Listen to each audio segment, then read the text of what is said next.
Hello, ladies and gentlemen, and everyone in between. We have another episode of Film Seizure for you today. We're going kind of on another trip to Australia. Yeah. But all to one very specific place in Australia. The Wasteland. Yeah. It's March. You know what that means, right? When it's March, it gets a little crazy. And by crazy, I mean mad. It's March Madness month at Film Seizure, and we are going to watch and talk about all 4 Mad Max movies. Starting today with 1979's OG Mad Max. Yeah. I really wish one of us had come up with lyrics to the CBS basketball I know. song.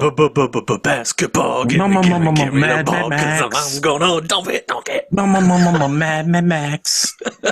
give him some fuel because he's gonna drive it. Give him some tiny hammers. There it is. That's good enough. There it is. So yeah, March Madness. I think this has been exceptionally overdue. I think so too, but as you pointed out earlier, before we decided to do the month, that Furiosa was coming out. Yeah. There's 4 weeks in March, and then Chuck was like, well, it's right there. It's March Madness. Yeah. Yeah. Yep. So here we are. And here we are. So we decided to kind of go this month and next month. Since we recently hit that number 300, we feel a little frisky. And we were like, let's take it back old school to one of our original ideas for what this show was going to be. And, and do like whole franchises and stuff. So this month, next month, whole franchises connected to new entries that are coming out next couple of months. Except the third month, there's no new entries coming. Yeah. There's 3 months of franchise. But yeah, so this 3 months of franchises. 3 months of franchises. Yeah. Are there any sequels to Amadeus that we should be thinking about for? I mean, Immortal Beloved. I don't know. Yeah, I don't know. Anyway, Mad Max. This is what's funny is I think the reason why this has always been kind of kept off the schedule is this movie in particular, because at one point in time, Jason, you were kind of like, not a big fan of the first one. That could be true, because I have not traditionally been a big fan of this one. That kind of changed, though, on this rewatch. I don't know what it was, but I really dug this one a lot more this time around. Do you know what I call this? So if we've multiple times have been to Italy, right? Yeah. And what's one thing that Italy does? The sequel in name only. I think Mad Max is the original in name only, because its sequels are not really connected to this movie. I mean, they are. This is, but at the same time, though, it's like this is the origin of a character, and yet the world that this character exists in is not the same. Well, it's not. It's further down the road and further down the road. Right. Well, it's not fully apocalyptic yet. That's what's kind of cool about it. Yeah, this is. They say this is a near future dystopia, which yes, I agree with that, because this is a civilization on the verge of collapse. Yeah, this is late stage civilization. Right. But yeah, I mean, like, because here's one thing, and this has been burning in my brain for several days now, because I went to the movies last week, and they showed the because I saw Madam Web in IMAX, they showed the trailer to Furiosa, because that's going to be in IMAX too, and it says something very specific at the front of that trailer, which I think leans more obviously heavy into the concept that these are all kind of apocryphal movies about a legendary figure of myth, right? Because the trailer begins with 45 years after the fall, is where her story begins. Okay. And I'm thinking, okay, so that means Mad Max is like 80 years old. You know, it's like because if Mad Max takes place before the fall, because the Road Warrior, we'll get there next week. But like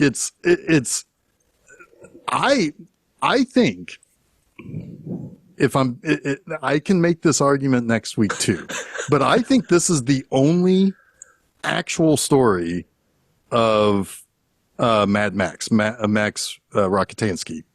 Yeah, I think this is the only one. I think all the other ones are apocryphal, and all the other ones are somebody who kind of embodies that character. Our friend Well, Shannon I has would- always called them like campfire tales. Yeah, exactly.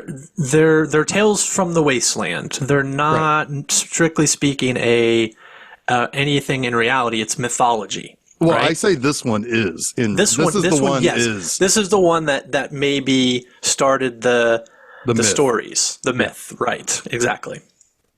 You were going to say I think something. next week. Yeah, I was just going to say next week is obviously connected to Rocket. It's obviously connected to Rockatansky next week.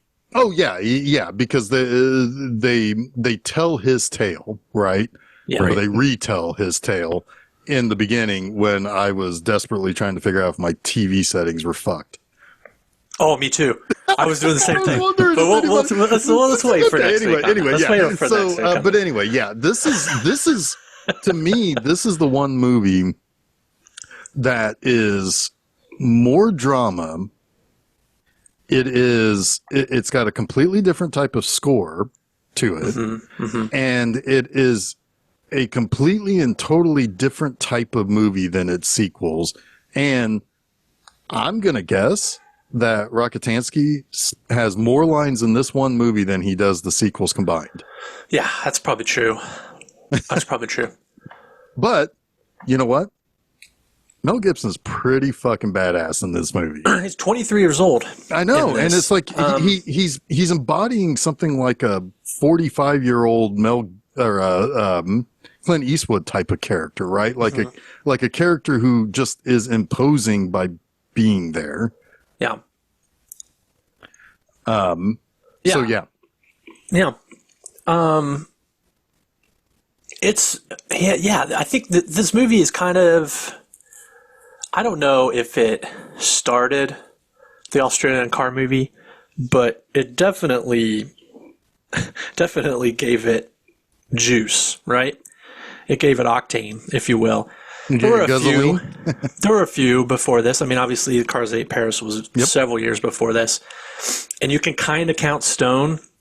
Stone has got some of the same actors even as this, but that's more of a motorcycle movie, right? But in a lot of ways, it's got the same vibe. And that's not a mistake either. I think that George Miller said that Stone was a big influence for him when he was making this movie. So there's definitely a connection there. But yeah, I mean, the Australian car movie was probably like on overdrive after this. You know, everyone was trying to make their own car movie, and there's so many, and a lot of them are really good, like really good. And it's almost like its own subgenre of Australian film at this point. Is the car movie? It's a weird convergence of two concepts, right?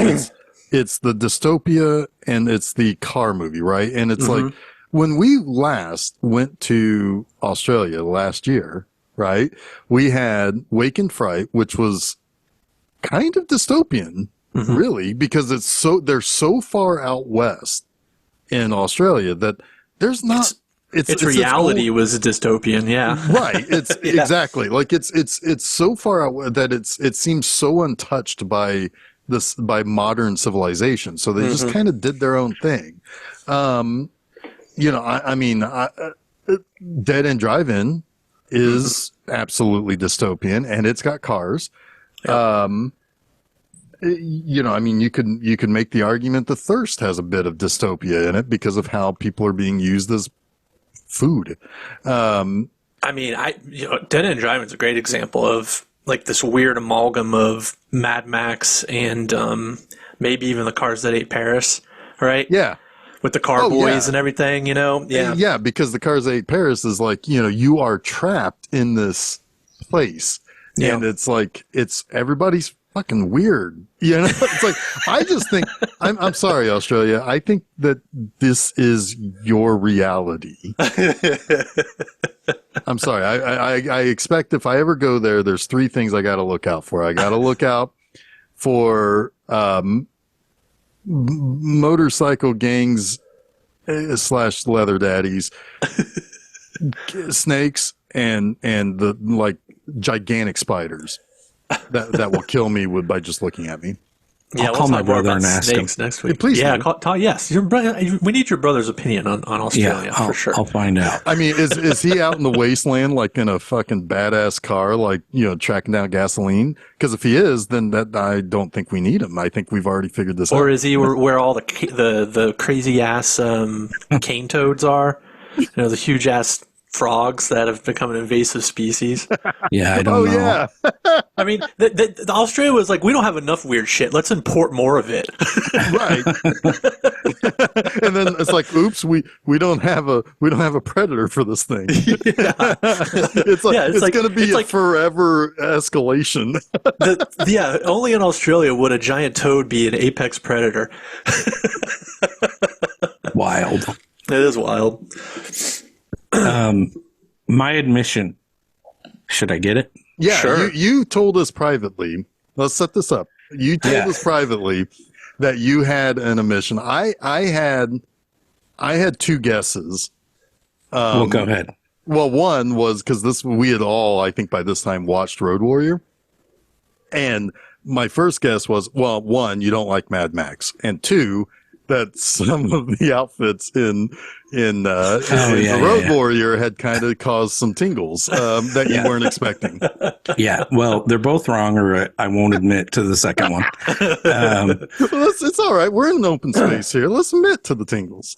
I don't know if I've ever seen this movie. That's what I thought you were going to say. That's what I like. I know the story of Mad Max, and I've known the story about Mad Max because it's explained to me in the Road Warrior. Mm-hmm. And it wasn't, at least when I was a kid, it was not available in the US when I was watching this movie. And I remember at least that I could find. Yeah. At least my dad told me, I remember my dad telling me, you don't need to see that one. You're good. You're good with the story at the beginning of this. And I remember that. So, you know, there's a kind of a reason for that. It was not a hit in the United States. Mad Max wasn't. And the original release in the United States was a dubbed version of it because the morons who thought they know better didn't think that American audiences would understand the Australian accent. So they also stripped it of its uniqueness, right. You know, by overdubbing it. And yeah, it didn't do well. It didn't do well at all. It's really pretty much the only place it didn't do well, because when this movie finished its run in theaters, it was considered the most profitable movie ever made, according to budget. Yeah. Well, and you know, and the funny thing is that because I knew you were going to say, because I was like, that got me thinking about something that I started thinking a lot about in between watching the 2 movies, which is, I'm willing to bet 75%, if not more, of people out there who know Mad Max would think that the first Mad Max is actually stuff that's in the Road Warrior. These are not the same movies. I mean, they're not. I mean, this is why I say this is the original in name only, because this is a totally different type of dystopia that we see in the later sequels. And because of that, it's not needed. Exactly. For the sequels at all. You do not need to see this movie, which is weird to say about a franchise. And it's weird to say, and I think that probably also, Jason, let me ask you if this is the origin of your previous opinion of this movie. Did that color your opinion, thinking? Oh, I'm sure. Yeah. Yeah, I'm sure it did for years. And even the last time I watched all of these, because I'm pretty sure Susan and I watched them all together around the time or right before Fury Road came out. Yeah, I watched them all around that time too. Yeah, and even then I was kind of like, Yeah, this isn't my favorite, right? It's a Yeah, it's little like bit slow at times. where's the cars? Where's the Yeah. crazy action? Yeah. But this time, maybe it's because I've watched, I don't know, probably 100 more Australian films since since I last watched this one. Like I've really gone down under, and down the old down under the old rabbit-proof fence, if you will, and yeah, this one just like it hit a little bit harder for me. Like I just liked it a lot more. I think I just culturally I enjoyed it more. Yeah. Well, It's still not my favorite. Like it's still not my favorite, but it is. I no longer think of it as the bastard child. yeah. Yeah, it's kind of funny because yeah, I don't think anybody would say this one's their favorite. However, I think that there is a lot of interesting stuff in this movie. Like, I mean, Max he's broken in this movie. Like he's broken before the really big thing happens that breaks him. But yeah, I mean, every image that we see or that we picture in our head of Mad Max is of him and his dog. Well, that's not this one. Right. That's next one. You know, it's like, yeah. I want to ask Chuck something because Sure. for someone who'd only just watched this one, when you were watching this movie, what were the style moments where you were like, "Oh, that's familiar"? Oh, Like in the zeitgeist, right? Because there's one big one for me. I'm trying to think. I watched them back to back, so I'm trying to think back to watching this. But the first time he starts up the last V8, I'm like, okay, that's Mad Max. That shot is iconic. Yeah. Yeah, yeah. That like lower angle on the back rear tire. Yes. Yeah. And there's a moment where I think he's chasing toe cutter. And something specific happens. I'm sorry, I can't. There's so many car chases in these two movies that I can't put one in the other. Well, one movie, half the movie is like seemingly a single car chase. Yeah, which is amazing. What's your specific one, Jason? It's the bulgy eye. Yep. Oh, thing. yeah. It's the bulgy eye thing because I don't think that really shows up twice. in any of the other movies, but that's so iconic to me when I think of Mad Max. Yeah. Yeah. You know, the first Mad Max, and in actuality, I thought about this a lot because the first Mad Max is told in a very comic book way. It uses color kind of like how George Romero does for Creepshow. And it, like, cause there's, when he sees Goose in the hospital, that's the blue tint. I mean, that's a Creepshow shot. So it is using like comic book kind of styling. And yeah, it's like the first scene, like one of my few notes that I wrote for either one of these movies was the shot composition of the beginning of this movie is so freaking good because it's guy and his girlfriend in the stolen car. It's then the cops. It's then they're radioing ahead to Max and you only see a part of him. You know, you see him put on his gloves. Then it goes to Goose at the diner. And then it's setting the stage. And then later, as that comes to a close, you start seeing things in the road. And it's like, oh boy, they're headed towards a thing, they're heading towards a thing in a road, and you know what's going to happen. And then that's when Max joins. And it's like just the way that that's all put together and shot. And it looks like frames in a comic book that are actually moving. And it's brilliant. I mean, it's more accurately, it's storyboards come to life. I would say this movie is bookends good. Yeah. Like the beginning is great, the end is great, in the middle I'm like, what is happening? Yeah, the middle is all the character of Max kind of going crazy. He's going mad, really. Right. And it's the fact that there's a lot of like world building in a way Yeah. of, I say building in air quotes because it's a world that's deconstructing, right? But that's also a world in and of itself. So you get a lot of that sprinkled throughout the movie. More of that is in this movie than in any of the other movies. We'll talk about it next week, but I think the first 5 minutes of next week's movie does a better job of telling you what the world is. It gives you the complete context, yeah. Which I could honestly take it or leave it with that. Sure. If I'm being honest. I think in this one, I was a little confused about what exactly was going on. Why are we here? Yeah. Why is the police state like seemingly they're non-important almost? Like even the law doesn't like them, right? Like not the law, but the lawyer system, that system doesn't like them. So it's kind of weird. Well, I think it. Yeah, that is kind of unique. There's a couple of movie. things about that whole portion because, like, I love the establishing shots of the halls of justice with the fucked up sign, and it's That's very comic booky too. It Very is much so. I mean, just the halls of justice. Yeah. right. But like the how do we show that the world's falling apart? Well, one J letter is fuck, yeah, and it's but like.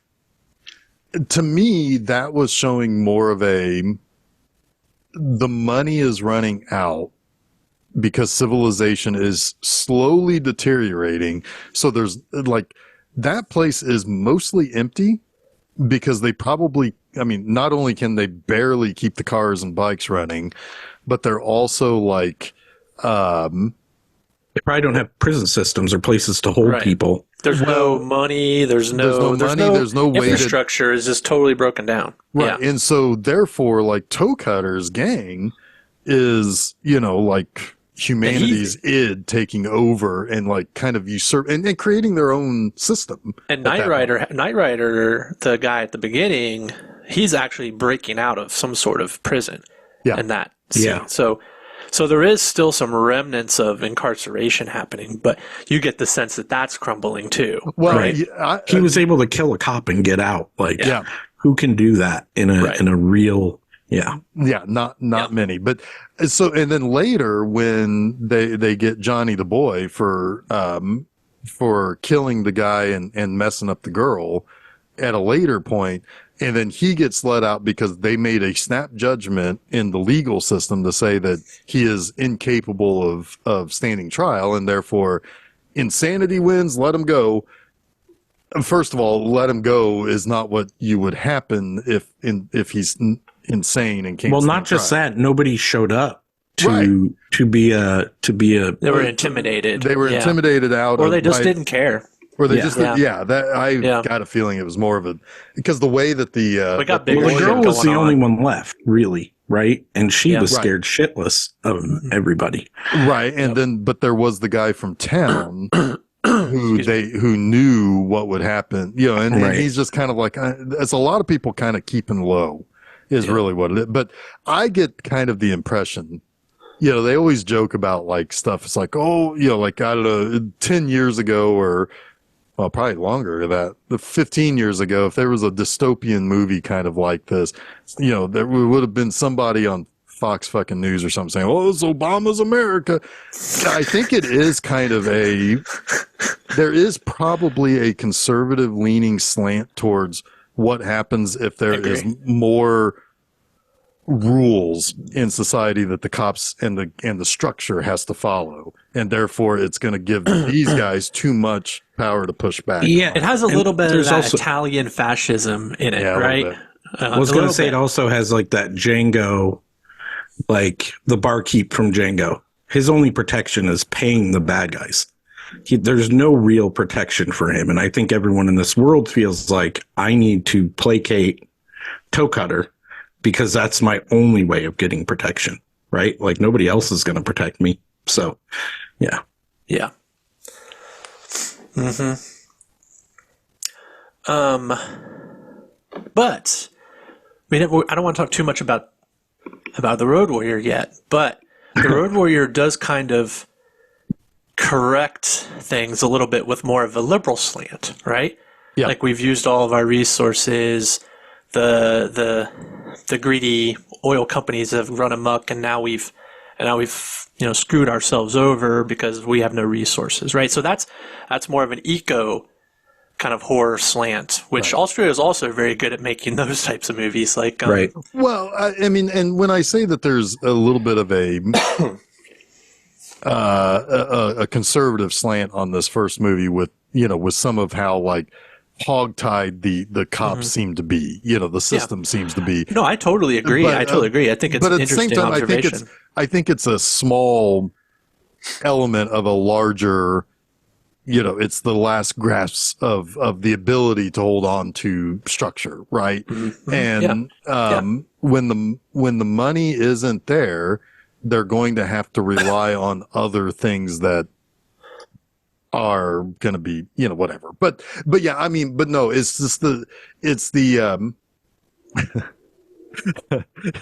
you know what I'm going to bring up here. There is a Star Trek. No, there's a similar vibe in the very opening scene of Demolition Man, where there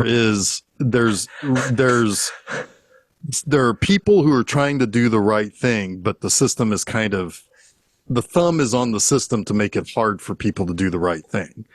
And then it's a million times worse in the future that they wake up in. But that's a whole other conversation. I will gladly take that offline. But anyway, but no, there are a lot of movies, like whenever there's a dystopia like that, it is typically it is dressed up typically in a run amok, overly leftist change in how things are able to be structured in terms of keeping the peace. Right. Or at least that's the typical way that they go with movies like that. But no, I mean, but like at the same time, the people who are still there, Goose, Fifi, Max, they are still trying to do the right thing. And at the same time, they are probably using excessive force, but at the same time, the bad guys are too, right? So it's like, they have to meet the force at an equal level. And Max is starting to kind of crumble with that. Yeah. I mean, in reality, given the way the system is set up, they need to kill these Ne'er-do-wells. What's the word I'm trying to say? Ne'er-do-wells? Ne'er-do-wells. Thank you. Ne'er-gooders. Ne'er-gooders. I like that. I think that's what like Norse people call that. Yeah. They need to kill them on the road, right? Because if they bring them in, they're not going to be brought to justice. Right. So I think that's what the system wants, is anarchy on the roads, right? Which is the first road we see is anarchy in this movie. But yeah, like you said, Mad Max is starting to get weary of the work. He has a girlfriend, and I think it's his child at home. We're not really told specifically that Sprague is his kid, but I think it is his Sprague, kid. yeah. He, which, by the way, that's like the most popular name in Australia, right? Sprague. It's actually slang for just a child. Yeah, Sprague. Oh. Did I freeze there again? I think no, I don't think so. Anyway, okay. But no, so yeah, and it's like Max is the organization, the what was it? The MFP, motherfucking police. That's what Steph said.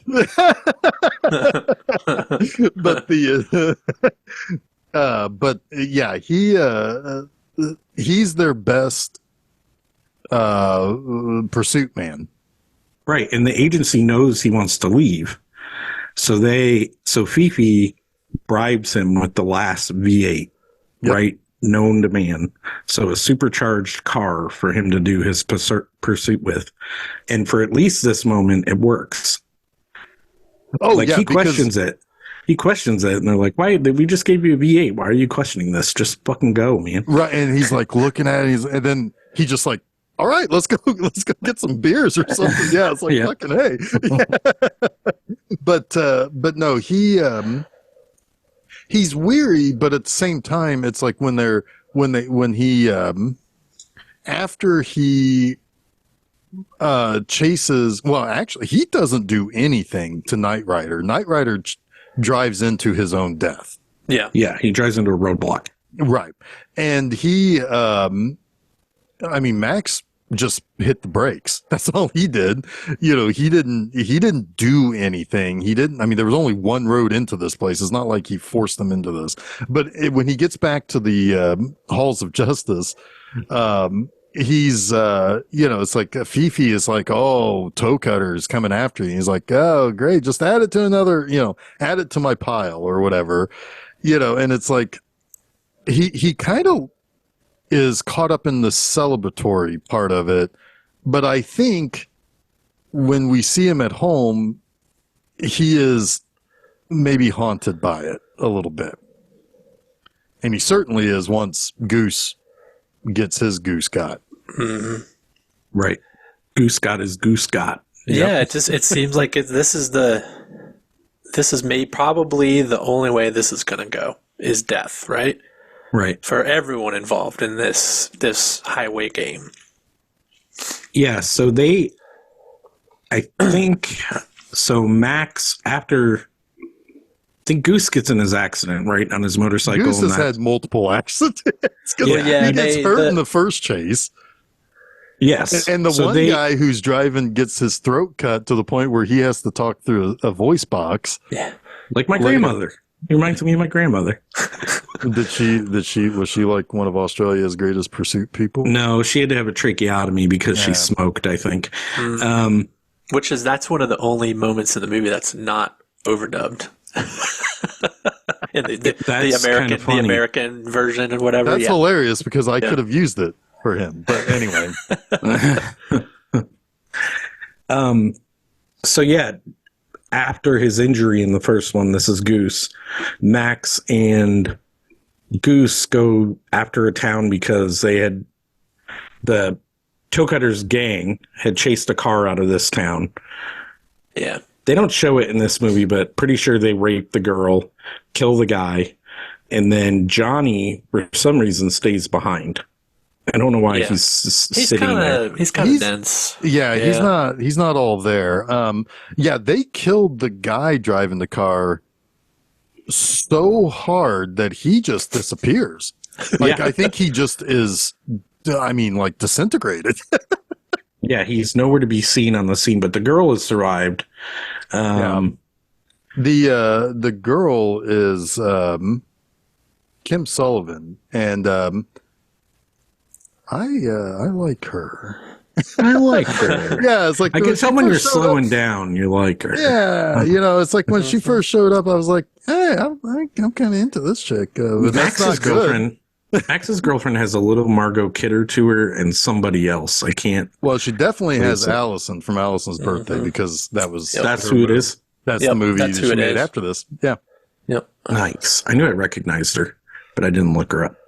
While we're talking about Australian icons, Roger Ward, man, the guy who plays Fifi. Fifi? Yeah. Oh yeah. That dude was in everything. He had a run of Australian movies that is just unprecedented. He went from Stone to The Man from Hong Kong to Mad Dog Morgan to Death Cheaters. Made some things I haven't heard of that I now want to see. Wait, you heard of the other ones? Some of these in between I haven't seen, but then he makes Mad Max in 1979. He had been in some heavy hitting Australian tough guy movies. Well, he's still got 10 more coming. And then I know, and then this is even before he was in Turkey Shoot, which is oh yeah, he's like the chief guard in that. Yeah. Turkey Shoot. He must have been a lot younger. What an icon, man! A lot younger than I think when this was made.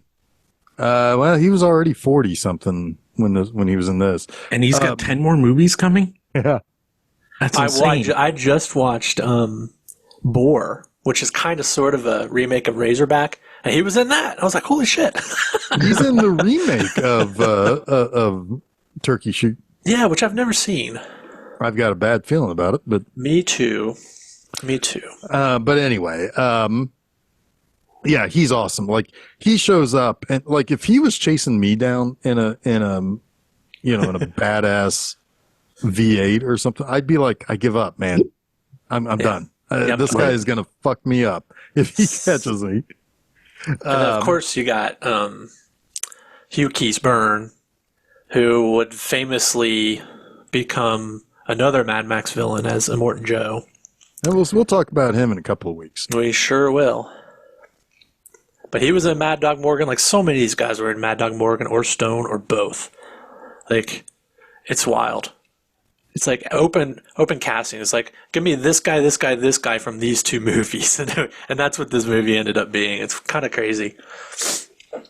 I didn't realize Brian May did the score for this one. I knew he did the next one, but Yep. man, that dude does everything. I don't love this score. Me neither. Road Warrior score is better, but still not great in my opinion. There's just not an iconic theme for Max. It really took till the third movie to get Tina Turner to like really make some iconic Mad Max music, right? Well, I mean, it's Tina Turner. It's Tina fucking Turner. You don't bring in Tina Turner and not, But the music of Thunderdome is like the Mad Max music for me. Like, that's just it. Yeah. Well, we'll talk about that in a couple Tim weeks. McKello blowing on the sax too. It's like, it's good stuff. Anyway. But yeah, it's like I'm not entirely sure exactly why they go. I mean, they go into that town. It seems like they go into that town quite a bit because nobody is, again, a lot of people are kind of keeping their head down when Toe Cutter and his gang come in. And yet they don't, like, they're kind of messing around with stuff, but nobody seems to be all that scared. They just kind of go about their business. But then it's the guy and the girl in the Chevy who are like, Yeah. oh, fuck, we got to get the hell out of here. Well, that's when, so they get the body for Knight Rider. Yeah. And then, yeah. And then they just start getting riled up. It's almost like, again, Django or Tombstone or the Red Sashes come into town. Mm-hmm. You just kind of mind your own business until they get rowdy and then you slink away. Yeah. Mm-hmm. And they don't like it when you slink away. When you slink away, it's like, ooh, fuck that. We want to fuck what is with that you guy more. doing? We're going to run him down. Mm-hmm. And that's especially if exactly what happened. if you got a bitchin' car and a hot lady, right? Right. We're going to beat your fucking car up. It's funny, the lack of respect for vehicles in this one versus the next movie, because they're kind of sacred almost to have a working automobile. Yeah. But yeah, they chase him down and they bring Johnny back in. And then there's that whole scene we talked about earlier where the lawyers come in and say, we have no witnesses. Nobody showed up. Whatever, he's getting let go. And that's when Johnny threatens Goose, like, oh, we're going to fucking get you. And they have a brawl, which is kind of funny, in the police station, in the halls of justice. They have a brawl.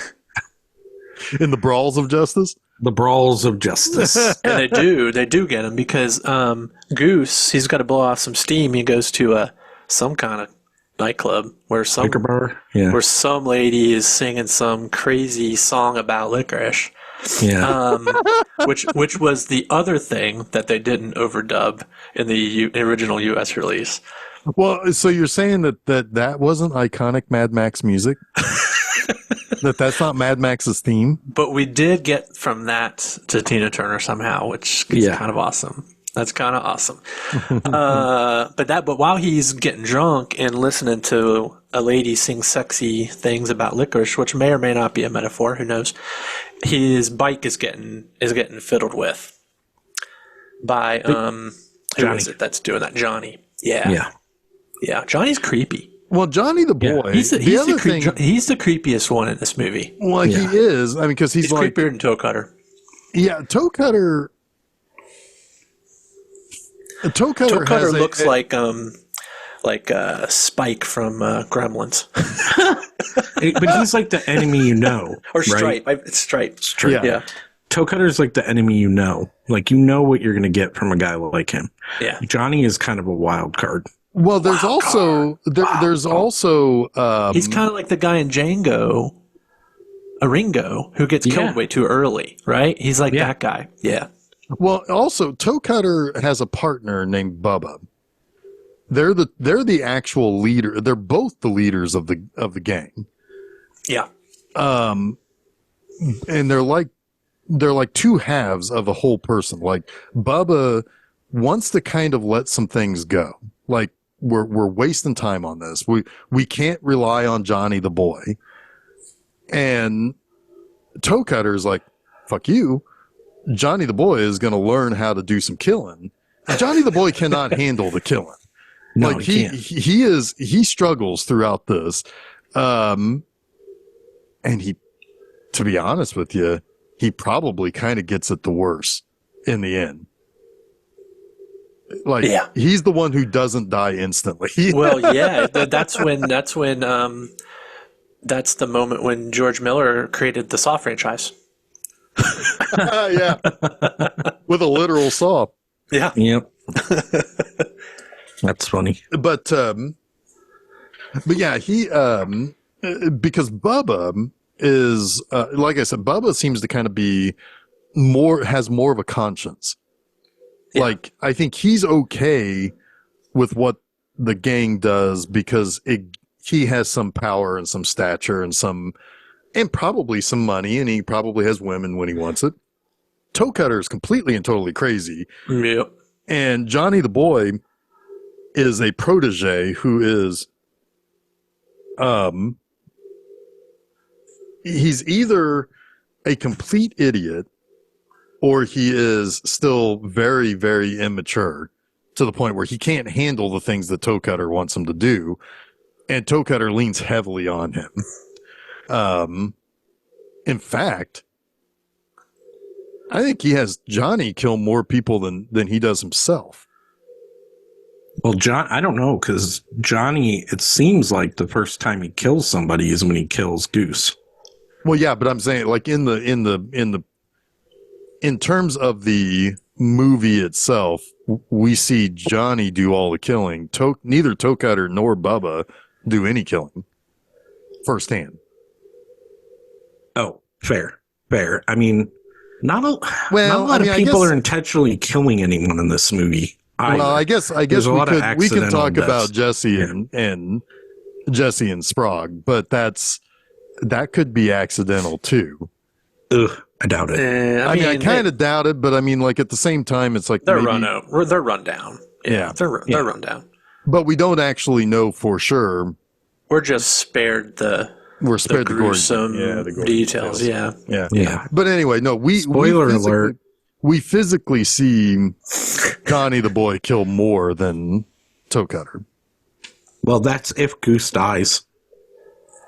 He's not Goose anymore, so they rearranged his whole molecular structure. He's not Goose anymore, according to Mike's. That's not Goose.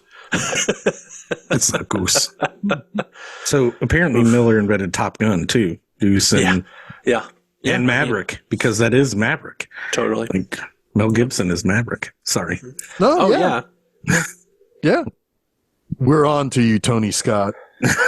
and the feral kid from Road Warrior inspired Mel Gibson's hairdo in the Lethal Weapon series. So it's all perfect. Well, there's more than that, and there's dog food eating. There's dog food eating too. Yeah. Again, though, we're stealing all of our best stuff for next week. And he's also he's quite mad in the Lethal Weapon movies, especially the first two. This is true. That's probably a couple of movies we should probably get to eventually too. I'd be into it. Especially the first two. But anyway, so yeah. Okay, we'll do them. Okay. Does Joe Pesci not even show up until the third one? He's in the second and the third. He's in the second one. Yeah. Is he in the second one? So he's in second, third, and fourth. Okay. Uh-huh. Anyway, so so this causes Goose getting his bike messed with. Causes him to get stuck in basically overdrive. He can't slow down. And so he ends up crashing off of the bike, highway. But that doesn't really kill him. No, knocks he's him okay. out. He's cool. Yeah. Then he gets knocked out and he wakes up and he calls in to say, "Hey, I need somebody to come and tow my bike." Yep. Because the thing is that this is something else that shows you the state that the MFP is in. Motherfucking police. Because he's like, yeah, the bike's just, defective. It's like he doesn't seem to think Anything was wrong. Yeah. Right. Yeah. It's just like, it happens. Yeah, this shit happens. Yeah. And he's in a cheery mood too. Yeah, he's driving the tow truck back to town. He's like in a cheery ass mood, singing a song. Starts singing songs. Yeah. That's weird. Yeah. Surprised he wasn't banging the roof like Bruce Willis from or Big Lebowski. The Big Lebowski, the dude. I sometimes mix up Bruce Willis driving in Pulp Fiction and the dude. Oh, but that's such a great, like, he's so happy. He's like, this is how you beat them, boys. Yeah. Always underestimated you. So good. But yeah, he, so then, I don't know does he throw like a car cylinder through the windshield? Disc. A brake disc, that's what I meant. Yeah, he throws a brake disc through the window. Johnny does, from the top of the hill. One thing about the people in this movie is they know where people are going to be. Oh, yeah. They know who's in the truck. They know what's going on. Well, that's the fucking thing, right? It's like this movie, I mean, for all intents and purposes, take place in the fucking outback, and everybody is right next to each other. And they always know that guy's going to go over there and this guy's going to go over there. And I'm going to be in both places at the same time if I need to be. It's going to be okay. It's going to be nuts. It's going to be mad. But yeah, that makes him, I don't know what he like turns the wheel real hard and flips over something. Like both of his flips make no sense, but whatever. That's the sure way of flipping a car is bust the windshield in these movies. Yeah, for sure. Yeah, bust the windshield, they're fucking flipping. Yep. People just freak out as soon as that windshield's gone. It's like, yeah, and that's where we see Toe Cutter. All the bugs get flying in your face. Yeah. Oh, it's true. And spiders get in. No, they fly here. Oh. This is kind of a cool scene though, because you got the gas leaking and Goose is like half in it, half out of it, and Toe Cutter tells Johnny to light his cigarette, and he uses his Zippo, and Toe Cutter's like, no, light a match, and he lights a match, lights a cigarette, puts it out. He's like, light another one, and that's when we hear Johnny's like, I'm not here for this. Yeah, I don't want to do this anymore. I'll fuck people over, but I'm not going to kill them, kind of thing. Yep. But they have a little struggle. He throws the match and the truck lights on fire and kaboom. There goes Goose into a different molecular structure. Cooked goose. They cooked the goose. That's where the phrase comes from, I'm pretty sure. Yep. His goose is cooked. So many things were invented by this movie. Yeah. So he, and that's when, Max comes into the hospital and Fifi is like, you sure you want to, Don't go in there. Yeah. And so he's like, I'm going in there. And he looks at it and first Goose's hand falls out and it's all crispy. Yeah. And then he looks at him and he's like, ah. And it's like, at this point, Max is like, I'm done. Yeah. I'm done with this. And Fifi's like, no. Why don't you take a break and think it over? Have a holiday or something. Have a holiday. Yep. And so what's the next time we see Max is he's trying to sell a guy a tire and he's dressed like a dad. He's got like a polo and he's trying to get his flat fixed. Yeah. but he looks like a dad. It's like, man, he is really leaning into this quitting. At this point in the movie is when I was like, I really, really, really don't think I've ever seen this. Yeah, this is what it's a bit forgettable too. I mean, this is the stretch of the movie where it kind of turns into like a thriller in some ways. Like a what's a good example? Like a Road Games or Breakdown. Or like the beginning of like a home invasion movie. Yeah, it feels very much like that. Yeah. Yep. You mess with the wrong person on the road. Left kind of deal. Yeah, for sure. Yep. Well, yeah, because just by accident, Toe Cutter's gang is there too. Right. By accident. Wow, but you don't get the impression that they followed them. They just are there. This is just one of the places they go, and they know the guy at the service station. Mm-hmm. And it's just bad luck. It's just bad luck for Max. And so he's trying to like, haggle with the guy as far as the tire or whatever. And Sprague apparently talks Jesse into getting some ice cream. Yeah. And they like go that and get one. ice cream. And but Toe Cutter's gang is there, and they kind of mess with Jesse a little bit, and she kicks him in the balls. Gets both of them with her Put the knee. ice cream in his face. Yeah. Kicks him in the balls. Well, yeah, you don't want that ice cream after Toe Cutter's licked it. No.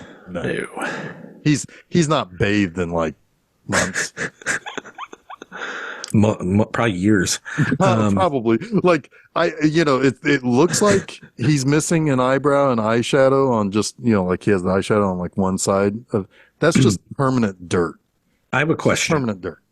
I have a question, and maybe you're both going to say, just leave it. It doesn't matter. Because it probably doesn't matter. But is Toe Cutter baptizing Johnny in the water? What is he doing to him when he tells him to hold his breath? And they walk out into the water. Yeah, it's weird. I don't really know. He said, keep your stupid mouth shut or something, I think is like him. I'm going to submerge you. So I think he was kind of like reprimanding him because that's after he was released from the prison. And I think he'd killed Goose or maimed Goose at this point. Yeah, and I think he's just like, I don't know. Maybe you're just warning him to don't sing to the cops, right? You're in this now. You've killed somebody. Okay. I mean, I don't know. That was kind of my he's take. walking him out into the water like he's gonna dunk him. But that the way that fades out with them walking into the water is very strange. I had the same thought, not the baptism thought, but just like, what the hell is going on there? Yeah, it was weird. Yeah, it is weird. Okay, I'll just leave it as a mystery of Toe Cutter. But it could be symbolic of it could be right? you're one of us now, sort of thing. Yeah. It's a rebirth kind of thing as a scumbag. Yeah. Like initiation. It's reborn as a scumbag. Initiation. Yeah, it's a rite of passage. Yeah, I mean it's there. I dig it. I was gonna say too, when they go into town to get the body. Big time High Noon vibes there. Mm-hmm. Oh, for sure. It's right there at the train station, and yeah. I always think of Tombstone for some reason, but it is High Noon vibes. It is totally High Noon because this is the moment that Max is to pay for what's happened. Mm-hmm. So it's the bad guys are now, we've seen what's been, because even the guy is talking about how there was like only pieces of him left. It's like, that's not even a full guy sized coffin that they take. It's so amazing how many times this story has been told in different ways, but all those elements and beats are there all the time. And yet there's still something original about it, Yeah, because this is almost a hero story too, right? It very much is. What is that? Joseph Campbell? Yeah. Yeah. Yeah, very much. Which is Kira Kurosawa's Seven Samurai, Star Wars, whatever, blah, blah, blah. And it's, what's funny. Princess of Mars. As a side note about that, there's a concerted effort where people are wanting to kind of urge people to throw that concept because it's used so often now that it's more and more difficult now to actually make it work. So it's like, we need to find a new hero's tale. We need to figure something other than the classical secular. Well, it's kind of like, I don't know, it's like jazz though. You can riff on it all day and find something new. Exactly. But I think also the idea of Han Solo tried to do this, right? It's like, who intersected with the hero and the hero's story? What's their story? And it doesn't always work. Right. But maybe there is a new formula out there. We don't know. Right. Well, and maybe it's just the concept of always trying to compare it to the hero story is what they're really trying to reject. It's like, well, it's the structure is there. The structure is more classical than the hero's journey structure that the last 100 years has used. Yeah, hero's journey. I keep calling it hero's story. And it's a bit of an oversimplification too. Yeah, sure. I mean, it is, but it's, at its core, that's kind of what it is. It's got the beats, is all I was saying. Yeah. No, it totally No, does. absolutely. And it was something with the 100% beats. it. I mean, it's the 3-act play, right? It's, it's still going to follow those same beats, right? It's, Right. there's gotta be a introduction, a fall, and a recovery, and it's like, Well, and loss. And the loss hasn't come yet, really. right. I mean, the lowest point, whether it's a fall or loss, right? But anyway, so Max, apparently just knows some old lady that they're going to hang out with. Aunt May. Aunt May, yeah. She's just listed as a friend of Max. I want to know Who the Dark One is? who the Dark One is. Yes, me too. Who is the Dark Man, and why do they never show up? Because what the hell? Like, can we get the Dark One in Furiosa somewhere? Like, can we please answer the question? It would be awesome. Wait, why am I what the what? So when Jessie, it's Jessie, right? Yeah. Comes back because she's been accosted Right. at the beach this time, right? Yes, because She goes for a walk with the dog. Well, yeah, because they're able to follow Max to Maze. Right. And so they find her on the beach. She goes for a little swim. She's hanging out with the dog. Yeah. Yeah, so when she comes running back, and she's like, this is what's happening, there's some people down there, and Max tells May before he goes with the gun to find them, he says, call the Dark One and tell him to get here, or something like that. I think that's the guy who called me, or the guy they were talking to. He's like, they said it's okay, but I don't know what his function is. I don't need. And who says what is okay? Like, we don't know anything about that little conversation. But you're right, maybe that was him, but he's not.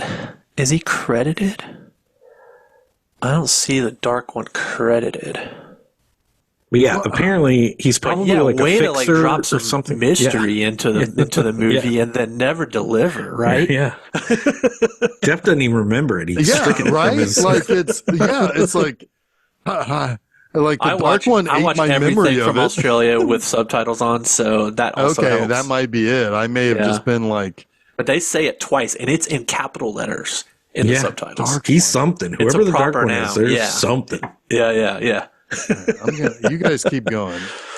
So anyway, I should have probably done a little bit of recon on that. But if any of our listeners know who the hell the Dark One is, okay, I got let it. us know. I got it right here. Got it? Yep, I got it right here. Well, the never Dark mind, One is Max's driving partner in the original script for Mad Max, whose presence in the movie has been almost entirely removed. So there was there must have been a rewrite on the set where it removed the Dark One. Did they shoot anything with the Dark One? It says almost completely removed, so I'm guessing it's that guy that he runs into. The Dark One was cut from the movie almost entirely. The story that Goose tells at Fat Nancy's Diner makes no reference to the Dark One at all, despite it being his accident story. Later, when Max arrives at May Swayze's farm, he encounters a character called Ziggy, who handles the Kundalini's hand situation. Originally, they would have met the Dark One, but since that character was supposed to be removed, the Dark One was simply renamed to Ziggy for that scene. So, what we're saying is the Dark One could still be out there in the wasteland. Yes. Right. However, after Jesse runs back from the beach, Max still says to May Swayze to call the Dark One for help. Which at that point would have been an entirely different character that we never get to meet. Another remnant of the Dark One is his name written on the side of Max's pursuit vehicle. So his original pursuit vehicle had his name on it. That's wild. That is wild. It's even wilder that you didn't even catch it, Jeb, at all. That's funny. Gone. I was like, who is this mystery? Here's the hope, and the Dark One is in Furiosa, because that would be what if he's Chris Hemsworth? that would be cool. That'd be really cool. Yeah. It's like just fucking hairy, sweaty, greasy, gross Chris Hemsworth. I'm the Dark One. Oh my God. Anyway, No, that's that's interesting because it's such a weird name. Like it's a whole to just drop that into conversation. That's like a fucking like a Stephen King type of character name. Yeah, it totally is. Fucking Leland Gaunt. Leland Gaunt is the dark one.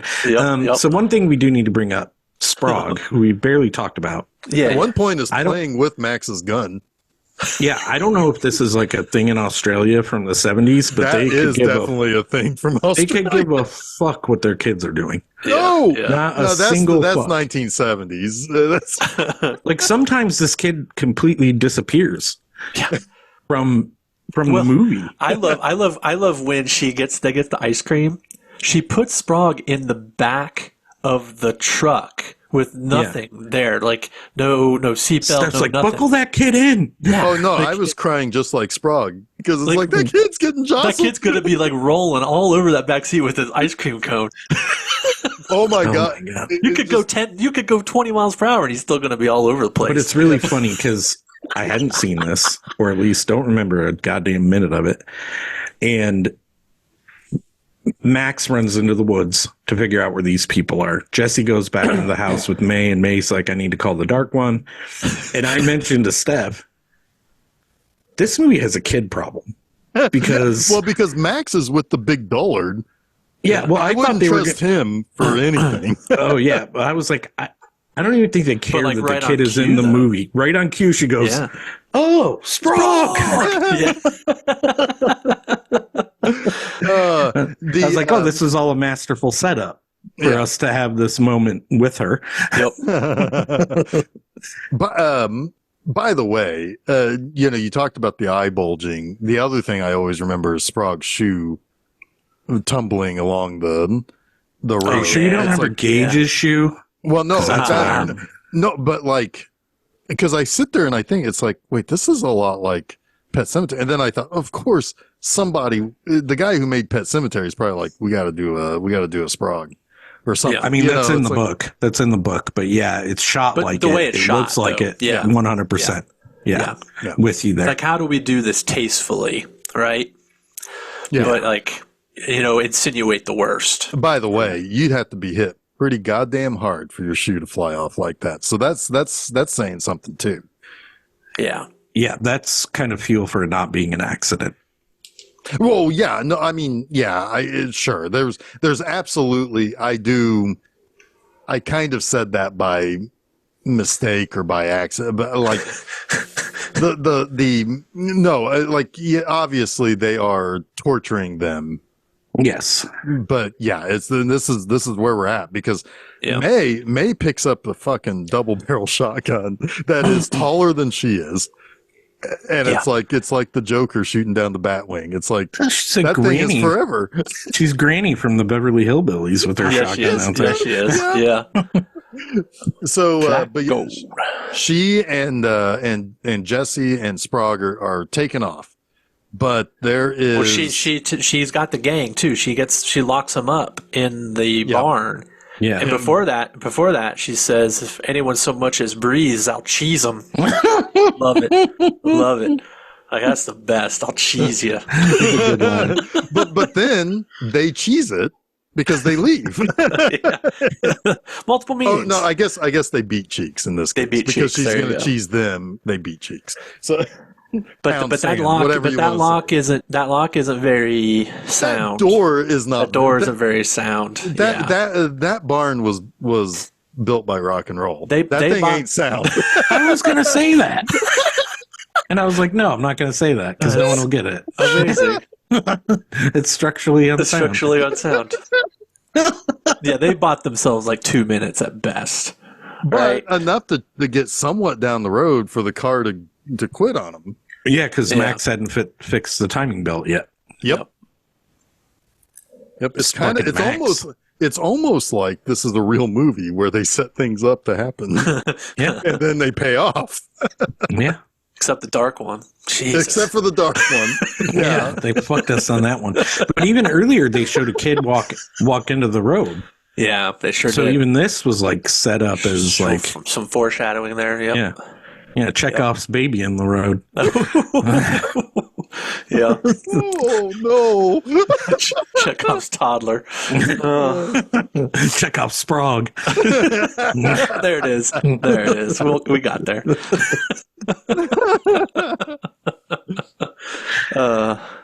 Because Yeah, as we know from Token, I hate guns. I hate guns. Yeah, he doesn't use guns. I guess he just runs people down with motorbikes.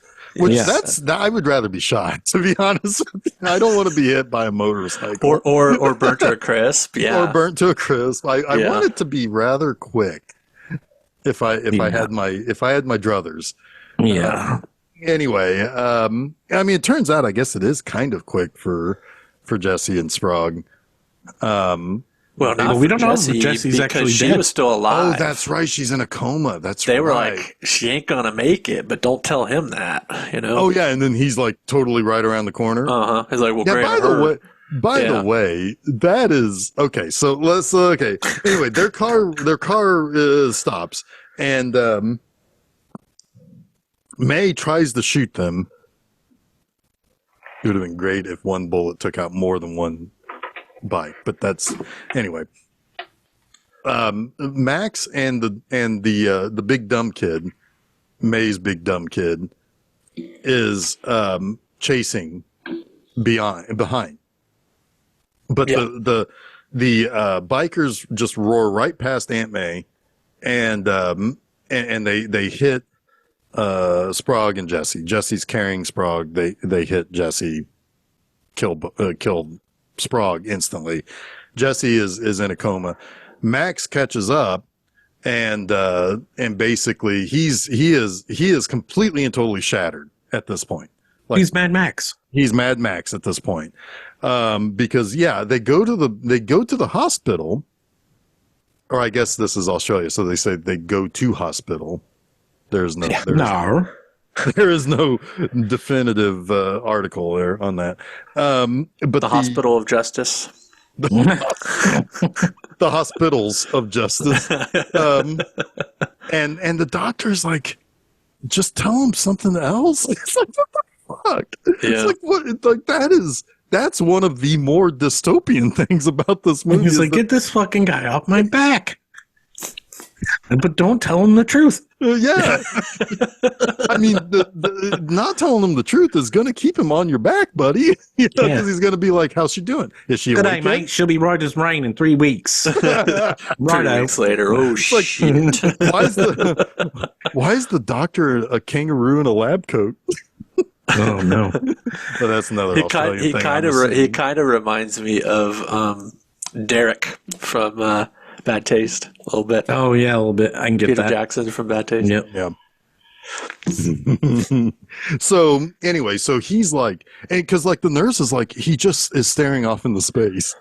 And this is some good face acting by Mel Gibson, because like he doesn't look good. He's not doing great. But he decides, I'm gonna go get my car and I'm gonna go fuck some guys up. Yep. And what's he do? He gets his car. And he fucks some guys And he up. goes fuck some guys up. Yeah. But he does that thing too where he opens his chest where his old 6-shooters are that he hadn't picked up in a while. Like, well, one kind of thing, which but he's really just getting his clothes. But right. I mean, and like I said, at one point in time, Sprague is totally playing around with Max's fucking gigantic revolver. He's got like a Magnum or something, and like Sprague's just like, yeah. It's like, okay. I think we know what's going to happen to that kid if he survives the road accident. Anyway. I don't even know what to say here. He goes out on the road, and I think, is Johnny laying in the field here? I think he doesn't he like disrupt them. He gets a couple guys on the road. Yeah, like they're trying to steal the tanker. Is that what's happening at this point? That's the sequel. The tank. Yeah, No. I'm pretty sure. No, I think they do jump a tanker and this. They're like trying to boost a fuel truck. It's in my notes. Yeah. Oh, yeah, it's okay, pretty cool. It's a pretty cool scene. because they jump with a ladder or like a pole vault onto the top of the truck and stuff. I'm like, oh, that's neat. yeah, that's right. Because they're on. We'll see that a lot later. Yeah. We'll see that a lot in the series. Because you're right. Because they're on a hill, and they use the hill as the extra to sling over to the top of the. I think he stops that and he kills a couple of those guys. Yep. But he then kills a lot of guys on the road. but further up the road, you got the trap is set for him. Yeah. And it's Johnny laying next to his bike. So Max slows down, and it's what's his name? Bud or Buzz? Bubba. Thank you. Bubba and Toe Cutter. One of them, I think it's Toe Cutter. Bubba shoots him. Bubba shoots him in the leg. Yeah. Mm-hmm. And they got him basically right where they want him. And Jeff, what happens next? My memory's failing me. Um, Well, he has to get he does the whole thing where he has to get back to his car. He can barely walk. Well, he's separated from his gun and he's trying to reach for it, and Toe Cutter runs over his hand. That's the first thing that happens. And then they just drive off at that point. And Max just kind of staggers back to his car and eventually chases down Toe Cutter. But I think he does shoot Bubba before he gets to the gun and is able to kill Bubba, and then gets to his car, chases Toe Cutter down. Yeah. And Johnny just separates at this point. They fuck off. Yes. He fucks off. And this is where Max runs Toe Cutter into a semi truck that's coming the other way. Our second and bug we eyes. get our second bug eyes. Yeah. Yep. Bulgy eye explosion. Crash. And then he goes down the road away. Sorry for memory failure there. No, he goes it's down, fine. He goes down the road. It happens very fast. quickly. Yeah. It's a very quick. I mean, Yeah. And he's kind of passing out on the road a little bit. Like he's driving and he looks like he's about to pass out. And we're like, oh no, he's going to pass out. He's losing blood out his knee. Yeah. That too. Yeah. But then he sees Johnny's bike and he walks down the hill. You see Johnny stealing the boots off a dead cowboy. Yeah. It's I get the impression that Johnny ran that guy off the road and then he's taking a shit. Yeah. Yeah. But he's like, I didn't do anything. This guy was already dead. Yeah, right. But he's like, it's like he's almost has no recognition. Like he kind of admits it that he doesn't even know who Max is. Yeah. He's kind of playing it like, you don't know me, I don't know you. Right.